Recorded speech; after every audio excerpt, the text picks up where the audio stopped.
Jadi teman-teman, kalau di hotel ini mineral water yang kecil yang di dalam barnya itu free, tapi mineral water yang ditaruh di atasnya yang seperti ini dikenakan charge 15.000 per botol. Jadi kalau teman-teman mau menggunakan mineral water ini cukup bayar 15.000 ya.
Karena hari ini ayah nggak bisa ikut sarapan, jadi ayah pesan menu bubur aja untuk dibawa ke kamar.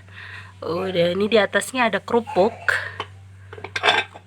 lalu topping-toppingnya ini udah dimakan sebetulnya tadinya banyak, dan di bawahnya adalah buburnya. Buburnya udah habis sih, ini lupa tadi harusnya di videonya awal. Oke, keren sih tempatnya, ini cukup unik, besar banget. Pagi guys, welcome back to my YouTube channel. Sekarang aku mau berenang sama adik-adik aku.